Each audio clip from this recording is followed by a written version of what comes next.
What's up, guys? So in today's video, I'm going to tell you exactly how you can get lean in 2025 as just a beginner. I remember a few years ago, I was pretty out of shape and pretty insecure about my body. Didn't have an amazing physique. I was pretty insecure to take my shirt off.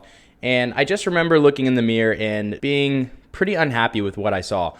I just thought that I had bad genetics, and I kind of took the black pill mindset where I just thought, hey, this isn't in the cards for me, and I'm just going to be someone who doesn't feel very great about their body. But luckily, I was able to learn the truth about getting fit, and that truth that is really important to understand is that literally anyone can do it. Whether you have great genetics, whether you have bad genetics, whether you have just normal genetics, anyone can get into great shape and look super awesome. It's not just for celebrities or athletes. And the biggest thing I remember being frustrated about when I first started out was I remember seeing all these different tutorials for bodybuilders or athletes or people who just looked super great. But I remember thinking, man, if only there was just a tutorial for a normal guy like myself. And so the whole point of this channel, the whole point of this video is to just bring the average guy a simple but effective guide on how to completely change your body. So in this video, I'm going to tell you exactly how I did it and how you can do it as well. All right, guys, and just so you know, this is what I used to look like. I like to show this in all of my videos because I want you to know that I actually was able to make a transformation, and I did it through just implementing some pretty basic and very simple principles that I'll share with you in this video. I tried a lot of the diets, a lot of the fads, and it seemed like a pretty complicated process for a long time until I realized that the most important part of fitness is just keeping it really simple. Through just a few simple basic principles, I was able to completely transform my body, and this is what I look like now. So you can see I was able to lose quite a bit of body fat, gain quite a bit of muscle, did it all naturally, and that's just the most important part, guys, is that anyone can do it. All right, so there's going to be three basic principles that we're going to talk about today. Pretty much the three main things that I implemented that completely changed my body. And if you implement this stuff too, well, I can guarantee you to completely change your body as well. So the very first thing we're going to talk about is having a clean diet. I believe that switching to a clean diet is the single biggest thing you can do to make a change right now. I think for most people, this is going to solve about 80 to 90% of your problems, is just simply switching from a processed diet to a clean diet. Now you might be asking, okay, well, what does clean mean? I think a pretty good litmus test for clean eating is asking yourself the question, did my ancestors eat it? And if your ancestors ate it, it probably means that it's clean. So that would be things like animal meats, vegetables, fruits, dairy, stuff that humans have been consuming for a long time. If it's something that has come about from the corporatization of food, like highly processed food, if you get it from a fast food restaurant, it's probably not clean. And honestly, you probably just know from intuition what foods are clean and what's not. And guys, my whole channel is all about being able to give you actionable steps. I don't want this to just be me preaching things at you, but I want to give you things that you can actually do today to change your life. And so a great actionable step, if you're somebody who is pretty out of shape or overweight, is without worrying about any of the other stuff that we're going to talk about.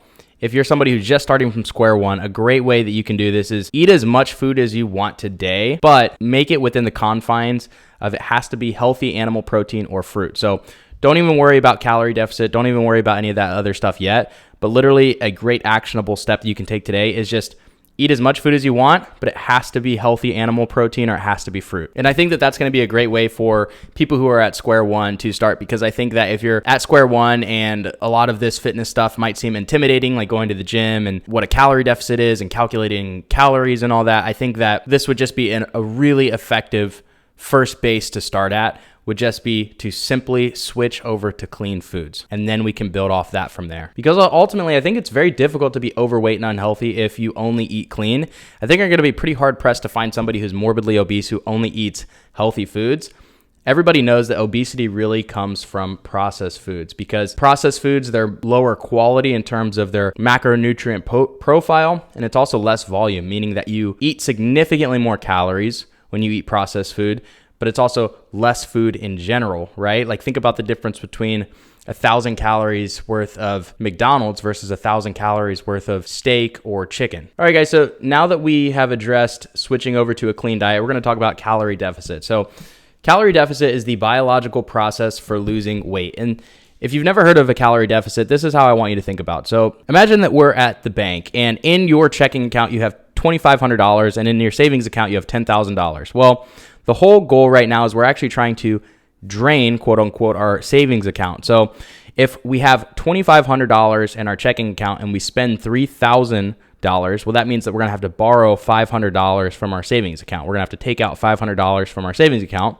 And so now instead of having $10,000 in our savings account, we're only going to have $9,500 in our savings account because we spent more money than we had in our checking account. Okay. Now, basically the way that this translates, because your body's kind of like a bank pretty much. And so your savings account is your fat stores. Your fat stores are literally where your body is saving extra energy. And then your checking account would be the calories that you consume on a day-to-day basis. And then your expenditure would be your calories expended on a day-to-day basis. So if you expend more calories than what you consume, your body then has to get that excess energy from its stored fats, aka it has to draw money out of the savings account.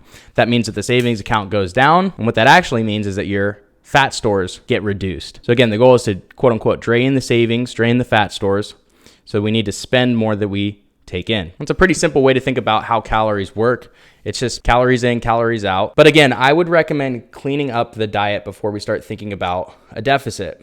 I think that once we get the diet cleaned up in general, you'll just kind of naturally fall into a deficit for most people. But before we actually start tracking things, counting numbers, again, we want to make sure that we have our diet cleaned up, because if you're someone who's still eating a bunch of processed food, I think it's going to be really, really mentally draining to try to be in a calorie deficit while still eating processed food. So switch over to a clean diet, then start thinking about a calorie deficit. And if you want to know how many calories you should be consuming specifically for you, there's a bunch of different websites. You can go to caloriecalculator.com and it'll ask you a few questions like your age, your height, your weight, your activity level, and it'll actually tell you the calories that you should be consuming to be in a deficit. So you can think of your deficit calorie goal as the money in the checking account. So again, that's going to be the amount of calories that you consume every day.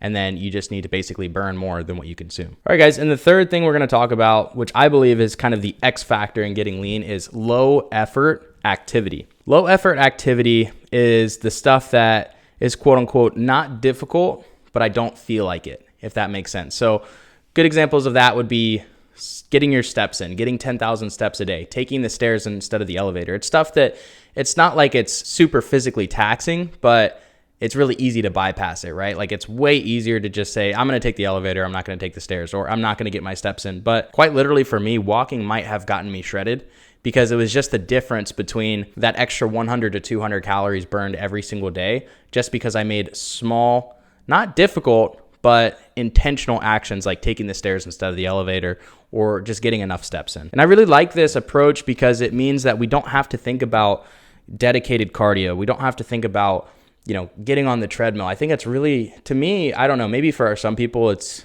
doesn't sound so bad, but like if I would imagine myself back at square one and the idea of having to get on the treadmill and run a mile or 2 miles sounds awful. So I don't know. I really like this approach because it just makes weight loss seem much more accessible. Now that being said, we still want to make sure that we're weightlifting because I've said it before and I'll say it again. Our goal during a fat loss period should be to preserve or even gain muscle mass. So we need to make sure that we're weightlifting because when we get lean, we want to make sure that there's muscle there to show off, to be aesthetic once we are lean. Weightlifting, I'd recommend 3 to 5 times a week, 45 minutes per session. That's all you need. It's not that much of a time commitment, but that'll be plenty of time to make sure that you build adequate muscle. And then for me personally, I like to do about 2 walks a day, and I just generally opt to take the stairs instead of the elevator. And I find that if I generally am staying active through the day, I do my 2 walks and I take the stairs, I can pretty much hit that 10,000 step mark and make sure that I'm burning enough calories to be at least in a slight deficit. Now, a lot of people will ask too, like, what about the specific day-to-day diet? What about the specific exercises? Like, what should I actually do when I go in the gym? Well, if you're interested in that, I actually just wrote an entire book called The Aesthetic Protocol. It's literally everything that I know about fitness just put into one book. It's the price of a couple cups of coffee, but I can guarantee you if you go through it, absorb the information, it will completely change your life and completely change your physique. So go check that out right now in the description. But anyways, guys, make sure you subscribe, make sure you like, and I'll see you in the next one. Peace.